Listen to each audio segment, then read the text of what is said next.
অপরাধ প্রতিরোধ ও প্রতিকার আইন 2023-এর ৮ ধারায় যারা বেদখল হয়েছে তারা ওই বেদখল জমি উদ্ধার করতে পারবে। দ্যাট মিনস কোনো সম্পত্তি থেকে কোনো আইনের বলে অথবা কোনো আদালতের আদেশ ব্যতীত ইলিগালি ভাবে মানে আইন বহির্ভূত ভাবে যদি কাউকে তার স্বীয় মালিকানাধীন জমি থেকে বেদখল করা হয় তাহলে সে এই নতুন ভূমি আইনটিতে এই আইনের ৮ ধারায় মামলা করতে পারবে। এখন এখানে একটি ব্যাপার হয়ে দাঁড়িয়েছে যে আমরা জানি যে এই ভূমি অপরাধ প্রতিরোধ ও প্রতিকার আইন 2023-এর যে ৭ ধারা রয়েছে এই ৭ ধারায় বলা আছে যে যে কোনো দেওয়ানি আদালতে যদি কোনো রেকর্ড সংশোধনীর মামলা অথবা সত্য ঘোষণার যদি মামলা চলমান থাকে সেই ক্ষেত্রে ৭ ধারায় কোনো মামলা করতে পারবো না। বাট ভূমি অপরাধ প্রতিরোধ ও প্রতিকার আইন 2023-এর ৮ ধারায় কিন্তু এরূপ কোনো কথা বলা নেই। দ্যাট মিনস আপনারা ৮ ধারায় কিন্তু তাহলে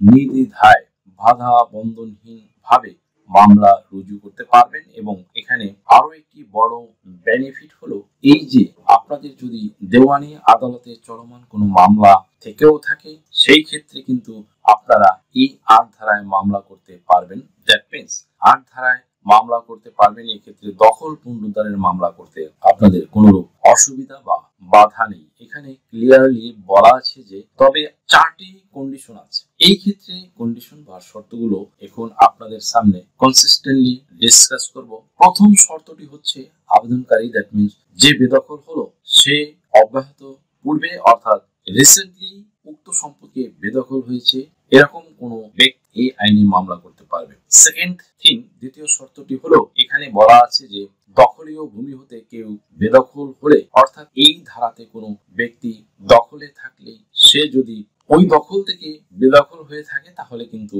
এই ধারায় মামলা করতে পারবে। বাট আমরা জানি যে ৭ ধারায় 4টা পয়েন্ট আছে যে এই 4 ধরনের ব্যক্তি দখলচ্যুত হলে সে দখল উদ্ধারের মামলা পারবে। আমি সেই 4 ধরনের ব্যক্তি সম্পর্কে কিছু সময় পরে আলোচনা করব। তার আগে এই কন্ডিশনগুলো বা এই শর্তগুলো আলোচনা করে শেষ করি। তাহলে আমরা প্রথম শর্ত পেলাম যে ব্যক্তি যদি তার যে ন্যায্য দখল সেটা থেকে অতি সম্প্রতি রিসেন্টলি যদি সে বেদখল হয়ে থাকে তাহলে সেই উক্ত ধারায় মামলা দায়ের করতে পারবে। এবং 2 নম্বর হচ্ছে যে যদি কোনো ব্যক্তি দখলে থাকে সে লিগালি থাকুক আর ইলিগালি থাকুক সেই ব্যক্তিকে যদি উক্ত জায়গা থেকে বেদখল করা হয় তাহলে উক্ত সে এই ৮ ধারায় মামলা করতে পারবে। 3 নম্বর শর্ত হলো যে যদি কোনো ব্যক্তি বেদখল হলো সেই ব্যক্তি কোনো আদালতের আদেশ অথবা কোনো আইনি প্রক্রিয়া বহির্ভূত ভাবে সে বেদখল হয়েছে। দ্যাট মিনস আদালতের কোনো রায় ছিল না বা ডিক্রি ছিল না বা জাজমেন্ট ছিল না অথবা কোনো আইনি প্রক্রিয়ার মাধ্যমে তাকে বেদখল করা হয়নি। দ্যাট মিনস তাকে ইলিগালি ভাবে বেদখল করা হয়েছে তাহলে সেই ব্যক্তিও এই আইনের আশ্রয় নিতে পারবে। 4 নম্বর শর্ত হলো এইখানে কোনো তামাদি নেই। দ্যাট মিনস আমরা জানি যে কোনো মামলা মোকদ্দমা করতে গেলে সেই ক্ষেত্রে একটা তামাদির অর্থাৎ সময়সীমার ব্যাপার চলে আসে, কিন্তু এই আইনের কোনো তামাদি নেই। তবে এখানে বলা আছে যে অব্যাহতির পূর্বে তার মানে নিকটবর্তী সময়ের ভিতরে আপনাকে মামলা করতে হবে। এই আইনের ভিতরে আরো একটি ইম্পর্টেন্ট ম্যাটার চলে আসছে, সেটি হলো সীমানা নির্ধারণ বা খুঁটি নির্ধারণ অথবা কোনো দেয়াল যদি কারো ভেঙে দেওয়া হয় অথবা ইলিগালি ভাবে দ্যাট মিনস আইন বহির্ভূত ভাবে কারো যদি সীমানা পিলার ভেঙে ফেলে বা উপরে ফেলে বা তুলে নিয়ে যায় তাহলে কিন্তু তারা এই নতুন আইনের সেকশন 8 দ্যাট মিনস ৮ ধারার অধীন মামলা রুজু করতে পারবে। সুপ্রিয় দর্শক মণ্ডলী, আমি একটু আগে যে 4 টাইপ পারসন এর কথা বললাম দ্যাট মিনস এই 4 শ্রেণীর ব্যক্তি মানে এই 4 শ্রেণীর ব্যক্তি ভূমি মালিকানা মর্মে গণ্য হবে। দ্যাট মিনস যাকে বেদখল করা হলো অথবা যে বেদখল হলো সে উক্ত ভূমির মালিক কিনা সেটা এই যে 4 শ্রেণীর ব্যক্তি এই 4 শ্রেণীর ব্যক্তিকে বোঝানো হয়েছে। এখন আলোচনা করা যাক এই 4 শ্রেণীর ব্যক্তি বেসিক্যালি কারা। এই 4 শ্রেণীর ব্যক্তি প্রথম টাইপের ব্যক্তি হলো সর্বশেষ খতিয়ানে যে মালিক দ্যাট মিনস সেটা নামজারি খতিয়ানে হতে অথবা রেকর্ডীয় কোনো খতিয়ানে হতে পারে। এই খতিয়ানের সর্বশেষ খতিয়ান অনুযায়ী যে মালিক সেই মালিক যদি কোনো জমি থেকে বেদখল হয় তাহলে সে এই ভূমি অপরাধ প্রতিরোধ ও প্রতিকার আইন 2023-এর 8 ধারায় মামলা রুজু করতে পারবে। নাম্বার 2 হলো কোনো ওয়ারিশ কোনো ব্যক্তি, দ্যাট মিন্স সে বাবার কোনো সম্পত্তি পেয়েছে অথবা দাদার কোনো সম্পত্তি পেয়েছে অথবা ভাইয়ের অথবা মায়ের, অর্থাৎ ওয়ারিশ মূলে যদি কোনো ব্যক্তি মালিক হয়, সেই ব্যক্তিকে যদি তার ন্যায্য জমি থেকে যদি বেদখল করা হয় তাহলে সে কিন্তু এই আইনের আশ্রয় নিয়ে মামলা করতে পারবে।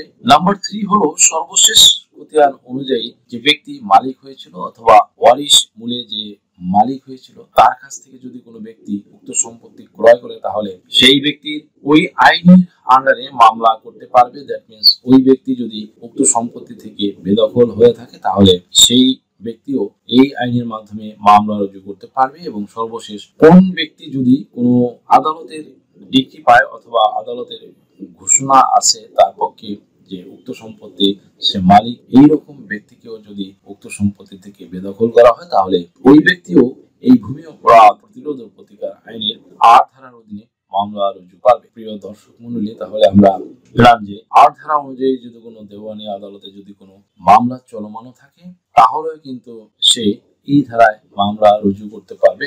অর্থাৎ তাহলে এই আইনটি হলো একটা স্পেশাল ল বা বিশেষ আইন, এই জন্য এই আইনটি সবসময় বেশি প্রায়োরিটি পাবে। তাহলে এই 8 ধারার বদৌলতে আপনারা যারা স্ব ভূমি থেকে বেদখল হয়েছেন বা দখলচ্যুত হয়েছে তারা সবাই কিন্তু মামলা করতে পারবেন। তাদের যদি কোনো মামলা চলমানও থাকে, কোনো দেওয়ানি মামলা, যেমন ধরুন লাইক ফর সে রেকর্ড সংশোধন, সত্য উদ্ঘাটন বা বাটোয়ারা, অর্থাৎ যে ধরনের দলিল বাতিল এ ধরনের যে মামলাই না কেন, অর্থাৎ এক কথায় কোনো দেওয়ানি মামলা যদি চলমান থাকে তাহলে তারাও এই আইনের আন্ডারে মামলা করতে পারবে, তাতে কোনো বাধা নেই। এখন প্রশ্ন হলো এই মামলাটা আপনারা কোথায় করবেন? এই মামলাটা আপনাদের কি করতে হবে আপনাদের জেলাধীন আর্থিক এখতিয়ার এবং আঞ্চলিক এখতিয়ারাধীন এক্সিকিউটিভ ম্যাজিস্ট্রেট বা নির্বাহী হাকিম বরাবরে। নরমালি আমরা এডিএম কোর্টে এই মামলাগুলো রুজু করে থাকি। এই এডিএম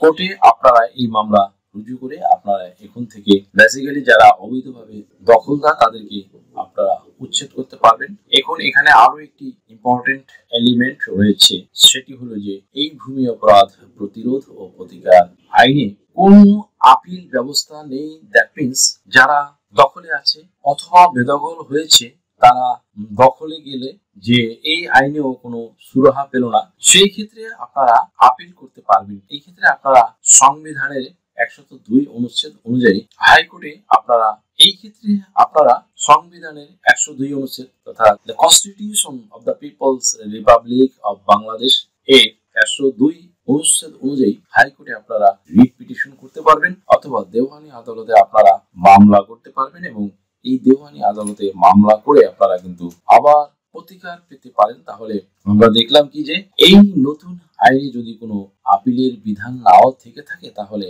আমরা কি করতে পারি। দ্যাট মিন্স যদি আমরা সংক্ষুব্ধ হই তাহলে ওই রায় আমরা সংবিধানে দেওয়ানি আদালতে বা দ্যাট মিন্স যদি আমরা সংক্ষুব্ধ হই তাহলে ওই রায় আমরা সংবিধান তথা the constitution of the people's republic of Bangladesh এর 102 অনুচ্ছেদ অনুযায়ী হাইকোর্টে রিট করতে পারবো এবং প্রয়োজন বোধে দেওয়ানি আদালতে বা সিভিল কোর্টে আমরা মামলা রুজু করতে পারবো। তাহলে আইনের কিন্তু আর কোনো বাধা রইল না। দ্যাট মিন্স আপনারা এক্সিকিউটিভ ম্যাজিস্ট্রেট কোর্টে মামলা করতে পারবেন এবং সেখানে যদি আপনারা রেমেডি বা রিলিফ বা প্রতিকার না পান বা সংক্ষুব্ধ হন তাহলে আপনাদের এখানেই কিন্তু শেষ মনে করবেন।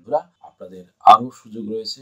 আপনার সেক্ষেত্রে চাইলে কিন্তু আপনারা হাইকোর্ট বা সিভিল কোর্টে সে পথও কিন্তু আপনারা চাইলে কিন্তু আপনারা হাইকোর্ট বা সিভিল কোর্টে সেই প্রতিকার পেতে পারেন, সে পথও কিন্তু খোলা রয়েছে।